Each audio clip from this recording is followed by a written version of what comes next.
வணக்கம். இது உங்கள் ஊடகம், தமிழர்களுக்கான ஊடகம் ஜீவா டுடே. இந்த தாவேகாவினுடைய செய்தி தொடர்பாளர் ராஜ்மோகன் விஜய் பிரஸ் மீட்டை சந்திப்பாரா அப்படிங்கிற கேள்விக்கு நான் தான் விஜய், நீங்கள் பத்திரிகையாளர்கள் இல்லையா, அந்த கேட்குறீங்களா, நான் தான் விஜய் சந்திக்கிறேன், நான் விஜய், இந்த பின்னாடி இருக்கிற விஜய், இந்த லேடி விஜய், இந்த நீங்கள் விஜய், இந்த பக்கத்தில் இருக்கார்ல அவர் விஜய் அப்படின்னு பேச ஆரம்பிச்சிட்டாரு.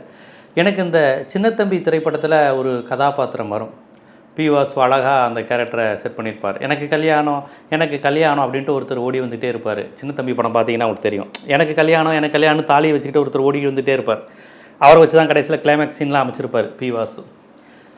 ஒரு கட்சின்னு ஒன்று இருக்குது, உங்கள் கட்சி தலைவர் ஏன் செய்தியாளரை சந்திக்கவில்லை அப்படிங்கிற கேள்விக்கு இப்படி ஒரு வினோதமான பதிலை தராங்கன்னா அது என்ன மாதிரியான கட்சி பேட்டன் அப்படிங்கிற ஒரு இது இருக்குல்ல. நான் தான் விஜய்னா என்னங்க இது, நீங்கள் எப்படிங்க விஜய முடியும்? நீங்கள் ராஜ்மோகன், அவர் புசி ஆனந்த், அவர் ஆதவ் அர்ஜுனா, இன்னொருத்தர் அருண்குமார் ஐயரஸ், அவர் மதியழகன், இவர் வெற்றியழகன், இவர் ராஜேஷ், இவர் தினேஷ்னு அவங்களுக்குன்னு ஒரு அடையாளம் பேர் இருக்குது. திமுகவில் தலைவர் யாருன்னா கலைஞர், ஸ்டாலின் சொல்லுவாங்க. அதிமுகவில் ஜெயலலிதா, எம்ஜிஆர், எடப்பாடி, ஓபிஎஸ், டிடிவின்னு சொல்லுவாங்க. பாமகவில் மருத்துவர் ராமதாஸ் இல்லை அன்புமணி ராமதாஸ் இருக்கிறாங்க. அடுத்த கட்டத்தில் ஜி கே மணி இருக்கார், ஏவாவேலு, மூர்த்தி, இப்படின்னு அந்த கட்சியில் ஒவ்வொருத்தருக்கும் அடுத்தடுத்த கட்டத்துக்கு ஆட்கள் இருக்கிறாங்க. நான் சொல்கிறது ஆட்சி செய்கின்ற கட்சி, எதிர்கட்சி, சின்ன கட்சி, வட்டார கட்சி, எந்த கட்சி எடுத்துக்கிட்டாலும் தலைவர்னு ஒருத்தர் இருப்பாங்க. அவர் தனியாக செய்தியாளர்களை சந்திப்பார், அவர் மக்களை சந்திப்பார், அவர் போராட்டம் நடத்துவார், அவர் பேரணி நடத்துவார், அவர் அறிக்கை விடுவார். அது தவிர்த்து ரெண்டாம் கட்ட தலைவர்களும் பேசுவார். துரைமுருகன் அறிக்கை விடுவார், சட்டமன்ற உறுப்பினர் மருத்துவர் எழிலன் செய்தியாளர்களை சந்திப்பார். அப்போ அவர்கிட்ட கேள்வி கேட்டால் அவர் பதில் சொல்லுவாரே ஒழிய நான் தான் ஸ்டாலின், நீ தான் ஸ்டாலின் அப்படின்னு சொல்ல மாட்டார். ஸ்டாலின் தான், டாக்டர் எழிலன் தான், டிவியின் கனிமொழி சோமு தான். அந்த ஒரு கட்சின்னு இருந்தால் அதுக்கு தலைவர், பொதுச் செயலாளர், பொருளாளர், மாவட்ட செயலாளர், ஒன்றிய செயலாளர், சட்டமன்ற உறுப்பினர், நாடாளுமன்ற உறுப்பினர், எல்லாருக்கும் தனித்தனி பொறுப்பு, அடையாளங்கள், வேலைகள் இருக்கணும். ஆனால் உங்கள் கட்சினா, எங்கள் கட்சியில் நாங்கள் யாருமே எதுவுமே கிடையாது, நாங்கள் எல்லாம் டம்மி, ஒன்றும் இல்லாத பீஸு, டம்மி பீஸு. விஜய் ஒரே ஆள் தான், யார் நிற்க போகிறா கரூரில், விஜய், உசிலம்பட்டி விஜய். இது என்னது? உண்மையிலே எனக்கு வார்த்தையை சொல்ல இதாக இருக்குது. மனநிலை பாதிக்கப்பட்டீங்களா உங்கள் கட்சியில் எல்லாரும்? மனநிலை பாதிக்கப்பட்டவர்களாம் சேர்ந்து ஒரு கட்சி நடத்தினா எப்படி இருக்குமோ அப்படி இருக்குது. ரொம்ப வருத்தமாகவும் வேதனையாகவும் இருக்குது. தமிழ்நாடு அரசியலுங்கிறது இந்திய அரசியலில் முன்மாதிரி அரசியல். இதுவரை தொங்கு சட்டமன்றம் வராத அரசியல். இதுவரையும் மற்ற வளர்ச்சி எல்லாத்துலையும் யார் ஆட்சி செஞ்சாலும் முன்னணியில் இருக்கும். அப்படி ஒரு பேட்டர்ன் நீதி கட்சியிலிருந்து போடப்பட்டிருக்கு. அதை சீர்குலைப்பதற்காகவே தமிழ்நாடே அறிவில்லாதவர்களின் மாநிலம், தமிழ்நாடு முட்டாள்களின் மாநிலம். இங்கே பாருங்க, எவனுக்கு இங்கே இப்படிலாம் பிரஸ் மீட் கொடுக்குறாங்க. அகிலேஷ் யாதவ் கட்சியில் அகிலேஷ் யாதவ் செய்தியாளர்களை சந்திப்பாரான்னு கேட்டால் அது சந்திப்பார் அப்படின்னு தான் சொல்லுவார் ஒழிய அந்த கட்சியை சேர்ந்த ஒருத்தர் அமாரா அகிலேஷ் யாதவ் ஜி அப்படின்னு உணர மாட்டார். இங்கே என்னன்னா ஒரு சினிமா ரசிகர் கூட்டம் மாதிரி தான் இருக்குது, ஒரு அரசியல் வடிவத்துக்கே வரலை. அவர் இத்தனைக்கு இந்த ராஜ்மோகன்கிறவர் தான் அந்த கட்சியில் கொஞ்சம் விவரமானவர்னு எல்லாரும் சொல்கிறாங்க. ஏன்னா இதற்கு முன்பே நல்லா பட்டிமன்ற இதெல்லாம் பேசியிருக்காரு அப்படிங்கிறாங்க. அவரே இப்படி பேசினார் என்ன அர்த்தம்? எங்கள் தலைவர் சந்திப்பாருங்க அப்படிங்கணும். சில பேர் என்ன சொல்கிறாங்க, அவர் எதுக்கு சந்திக்கணும் அப்படிங்கிறாங்க. கட்சியா இல்லை வேற எதுவும் மாடா இது அப்படிங்கிற பதட்டம் வருது நமக்கு. எடப்பாடி பழனிசாமி அவர்கள் மக்களை சந்திக்கிறார், செய்தியாளர்களை சந்திக்கிறார், முதலமைச்சர் சந்திக்கிறார், பாட்டாளி மக்கள் கட்சி சந்திக்குது, பாரதிய ஜனதா அண்ணாமலையார் நயினார் சந்திக்கிறாங்க, மக்களை சந்திக்கிறாங்க. அவங்க கருத்துக்கள்ல மாறுபடலாம், கொள்கையில மாறுபடலாம். பட் ஒரு செய்தியாளர்களை சந்திக்கிறவன் தான் முதல் அரசியலுக்கான முதல் தகுதியை. அது ராஜாஜிலேருந்து யாருமே தடுத்ததில்லை. சார் நீங்கள் நடத்துறது பூனல் தர்பாராமே. ராஜாஜிட்ட செய்தியாளர்கள் கேட்குறாங்க, பெரியார் இப்படி சொல்கிறாருன்னு. செய்தியாளர்களை சந்திச்சார் ராஜாஜி. காந்தி இங்கே வந்தப்போ இங்கிலீஷ் மீடியாவை சந்திக்கிறாங்க, என்னை பற்றி எழுத மாட்டேங்கிறாங்கன்னு காமராஜர் செய்தியாளரை சந்தித்து வருத்தத்தை தெரிவிக்கிறாரு. செய்தியாளர்களிடம் இதெல்லாம் பேசுகிறாங்க. செய்தியாளரை சந்திக்கிறவங்க தலைவர் மோடி அவர் பாட்டுக்கு மனதின் குரல்னு பேசுகிறாரு. அட்லீஸ்ட் அடுத்த கட்ட ஆட்களாவது ஏதாவது சமாளித்து எதையாவது ஒன்று ரெகுலராக ப்ரெஸ் மீட்டுன்னு கொடுக்குறாங்க. பட் இந்த கட்சியில் இந்த தலைவர் விஜய் செய்தியாளர்களையே சந்திப்பது கிடையாது. பேட்டினா பேட்டி, அவரை போய் பார்த்து பேசினவங்களே பேட்டி எடுத்து இவர் பேட்டின்னு போடுறாங்க. இவர் இப்படி சொன்னதாக தகவல், இவர் வந்ததாக தகவல், விஜய் கட்டிப்பிடித்து அழுததாக தகவல், கரூருக்காக அவர் ஃபீல் பண்ணுவதாக தகவல், எல்லாமே தகவல் தான். ஒரு ஃபோட்டோ கூட வராது, ஒரு வீடியோ வராது, மக்கள்கிட்ட பேச மாட்டார். இது என்ன மாதிரியான கட்சி?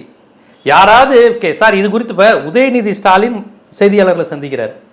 எந்த கேள்வி கேட்டாலும் இது அவங்கள்ட்ட கேளுங்க இருந்தாலும் பதில் சொல்கிறார்.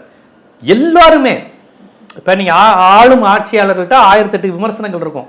அதை ஃபேஸ் பண்ணுறாங்க. ஐயோ இந்த மேட்டரை பற்றி கேட்டுருவானோ, அந்த மேட்டரை பற்றி கேட்டுருவானோ, ஓடலை, நில்லு வா, என்ன கேள்வி வாங்குறாங்க.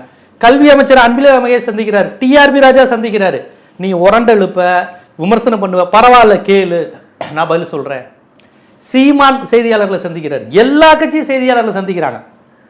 ஆனா இவருக்கு 45%, 55, 70, 100 இவர் சிஎம்ஏ ஆயிட்டாருங்களா பிம்பத்தை கட்டமைக்கிறாங்க.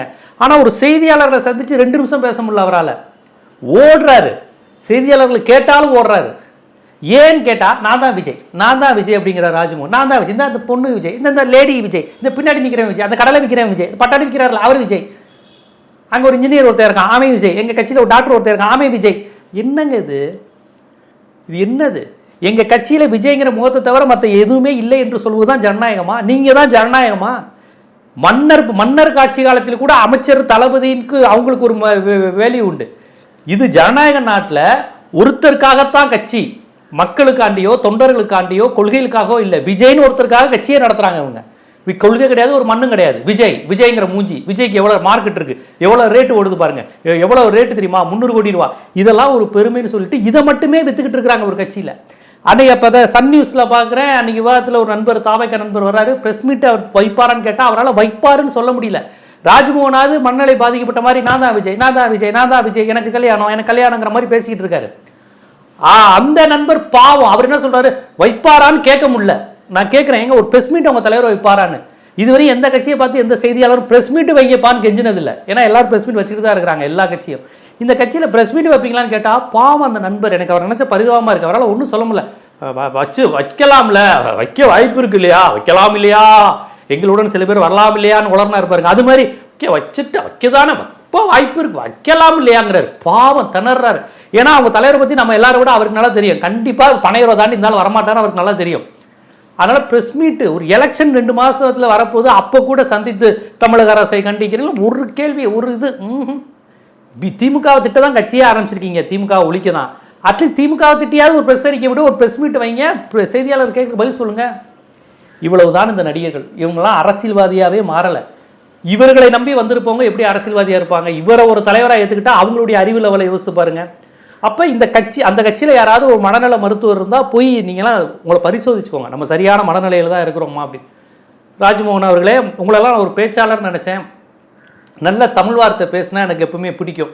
அந்த விதத்தில் பரவாயில்ல, ஆங்கிலம் கலக்காமல் நல்ல ஒரு தமிழ் வார்த்தையில் பேசுறாரு, நல்ல கருப்பாக இருக்காரு, ஒரு மண்ணின் நிறமாக இருக்கிறாரு. இவங்கள மாதிரி ஆட்கள் ஆளுமைகளாக வரணும். ஏன்னா டிவியில் முன்னாள் வெள்ளை வெள்ளைன்னு காமிப்பாங்க, ஒரு அப்பர் காஸ்ட் ஃபேஸோட காமிப்பாங்க. பரவாயில்ல, ஒரு பேக்வர்டு கிளாஸ் ஷெட்யூல் காஸ்ட் முகத்தில் இருக்காரு, இந்த மண்ணின் மைந்தனா இருக்காரு. இவர் போன்றவர்கள் நல்லா பேசுறது மகிழ்ச்சியா. கடைசியில் போய் இப்படி ஒரு சினிமா நடிகர் கூட்டத்தில் போய் மாட்டிக்கிட்டு நீங்க நான் தான் விஜய், நான் தான் விஜய், நான் தான் விஜய்ங்கிற அளவுக்கு பேசுற அளவுக்கு போயிட்டீங்களே.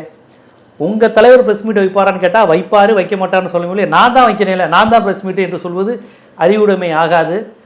இது என்னன்னு தெரியல. இது எப்படி ஒரு அரசு, ஒரு நிர்வாகத்தை பற்றி எதுவுமே தெரியாத ஒரு கூட்டம் நாங்கள் கட்சி ஆரம்பிச்சு நாட்டையே திருத்த போறோம்னு சொல்லிக்கிட்டு, கேட்டா இவர் தான் இருக்கிற தலைவர்களே பெஸ்ட்டுன்னு வேற நம்பிக்கிட்டு, கேட்டால் 200 கோடி ரூபா சம்பாதிக்கிறாரு, நல்லா டான்ஸ் ஆடுவார், இதெல்லாம் ஒரு தகுதியாக சொல்லிக்கிட்டு இவங்களாம் இருக்கிறாங்க. எந்த மக்கள் பிரச்சனைக்கும் மாநில பிரச்சனைக்கும் குரல் கொடுக்காத ஒரு தலைவர், நடிகருங்கிற ஒற்றை பிம்பத்தில் இவருக்கு சீன் இருக்குது, இது இருக்குன்னு காமிச்சிட்டு இருக்காங்க. அந்த கட்சியினுடைய 2ஆம் கட்ட நிர்வாகிகளும் ப்ரெஸ் மீட் வைக்க மாட்டாருங்கிறத வேறு மாதிரி சொல்கிறாங்க. இது செய்தியாளர்களையும் ஊடகவியலாளர்களையும் அவமதிக்கின்ற ஒரு விஷயமா நான் பார்க்குறேன். தொடர்ச்சியாக ஊடகவியலாளர்களை அவமானப்படுத்தி செய்தியாளர்களை கேவலப்படுத்திக்கிட்டு இருக்கிற ஒரு சூழலில் இப்படி ஒரு கட்சி இருக்குங்கிறத நான் வேதனையோடு பதிவு செய்கிறேன். என்னுடைய லைஃப்லையும் சரி, எனக்கு முன்னாடி இருந்த செய்தியாளர்களும் இப்படி ஒரு அரசியல் கட்சியை பார்த்ததே இல்லைங்கிறதையும் இந்த இடத்துல பதிவு செய்யணும். இது ஒரு முன்னுதாரணமாகி அடுத்தடுத்து யாரும் இப்படி காமெடியாக தொடங்கிடக்கூடாது. நாங்களும் கட்சி ஆரம்பிச்சுட்டு செய்தியாளரை சந்திக்க மாட்டோம், மக்கள் பிரச்சனை பேச மாட்டோம், படுத்து தூங்குவோம், அப்பப்போ சவால் விட்டு போயிடுவோங்கிற மாதிரி ஒரு ட்ரெண்டு வந்துவிடக்கூடாதுங்கிற விழிப்புணர்வு ஏற்படுத்த தான் இந்த காணொலி. இது போன்ற அரசியல், சமூகம், சினிமா, பொருளாதாரம், சட்டம் போன்ற பல்வேறு விழிப்புணர்வு காணொலிகள் உங்களை சேருவதற்கு ஜீவா டுடே சேனலை சப்ஸ்கிரைப் பண்ணுங்கள், ஆதரவு தான். நன்றி.